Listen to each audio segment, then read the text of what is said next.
everyone, welcome back to English lesson with me. Today we are going to learn analytical exposition. Analytical expositions are popular among science, academic community, and educated people. Where can you find this kind of the text? This type of the text can be found in scientific books, journals, magazines, newspaper articles, academic speech or lectures, and research report. Jadi kamu bisa menemukan jenis-jenis teks ini di buku pengetahuan, jurnal, majalah, artikel surat kabar, pidato akademik atau perkuliahan, dan laporan penelitian.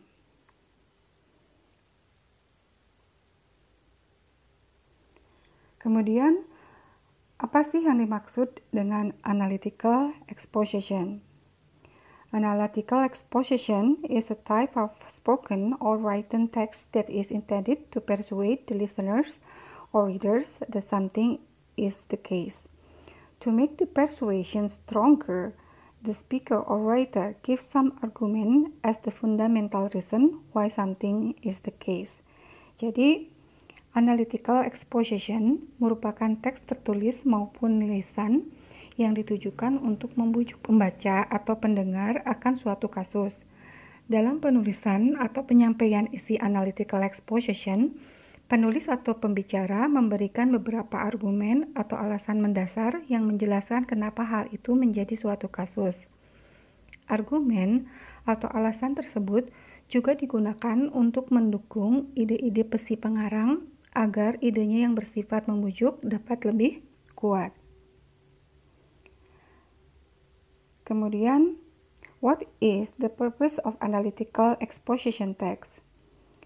The purpose of analytical exposition text is to persuade or to convince the readers that the topics presented was an important topic to be discussed or gain attention by way of providing arguments or opinion that support the main idea or topic. Jadi, tujuan analytical exposition text atau fungsi sosial analytical exposition text adalah untuk meyakinkan pembaca bahwa topik yang disajikan itu penting untuk didiskusikan dan diperhatikan dengan menyediakan argumen-argumen atau opini-opini yang mendukung ide utama atau topik tersebut. Generic structures of analytical exposition. 1. Thesis. In this thesis, we or the writer introduce the topic and show speaker or writer's positions. Outlines of the argument are presented. Jadi pada bagian tesis ini, penulis harus memberitahu pembaca tentang topik utama yang akan ditulisnya. Tesis selalu bisa kamu temukan di paragraf pertama teks. Di bagian ini, pembaca juga bisa melihat mengapa penulis memberikan pendapat terhadap hal yang menjadi topiknya. And then 2. Arguments. In these arguments, it consists of point and elaboration point. States the main arguments. Elaboration, develop, and support each of argument. Di paragraf selanjutnya, kamu bisa menemukan bagian arguments. Penulis akan menuliskan pendapat untuk mendukung topik utama yang telah disampaikan sebelumnya. Biasanya, dalam analytical exposition terdapat lebih dari 2 argumen. Semakin banyak argumen yang ditampilkan, pembaca semakin percaya bahwa topik yang dibahas adalah topik yang penting atau membutuhkan perhatian. And the last one is reiteration. In this paragraph, the writer writes conclusion, restatement, restates speakers or writer's position. Pada bagian terakhir ini, si penulis meletakkan akhir teks dan menjadikan paragraf ini adalah paragraf penutup.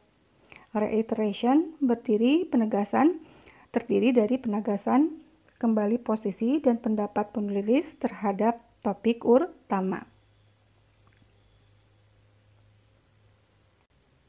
Ada beberapa hal yang harus diperhatikan dalam pembuatan text analytical exposition, yaitu pada paragraf tesis untuk memperkenalkan topik permasalahan dan menampilkan posisi penulis atau pembicara, biasanya diawali dengan kalimat I personally think, in my opinion, I believe, dan lain-lain. Kemudian pada paragraf argumen berisi tentang alasan-alasan untuk mendukung tesis yang dikemukakan. Diawali dengan kata-kata first, second, furthermore, in addition, the last, dan lain-lain.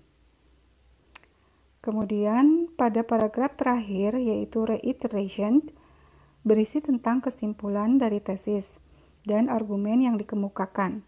Kata-kata yang digunakan biasanya in my conclusion, based on the argument above, and finally.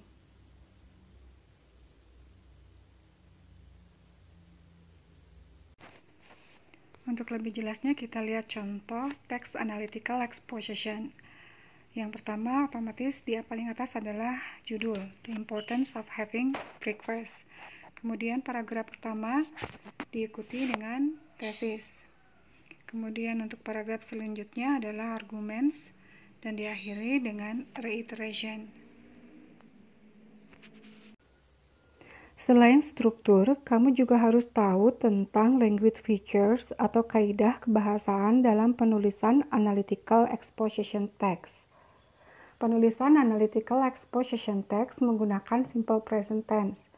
Kemudian menggunakan kata-kata mengekspresikan pikiran atau perasaan penulis, contohnya experience, feel, know, realize, sense, think, dan sebagainya. Kemudian penulis juga menggunakan internal conjunction, yaitu kata penghubung yang menghubungkan argumen di antara dua klausa. Internal conjunction dapat dibagi menjadi 4 kategori, yaitu addition, penambahan, contohnya beside, in addition, further. Comparison, perbandingan seperti but, vice versa, meanwhile, on the other hand. Time, misalnya kata second, then, next. And the last, cause effect. Contohnya katanya adalah consequence. As a result, so the result.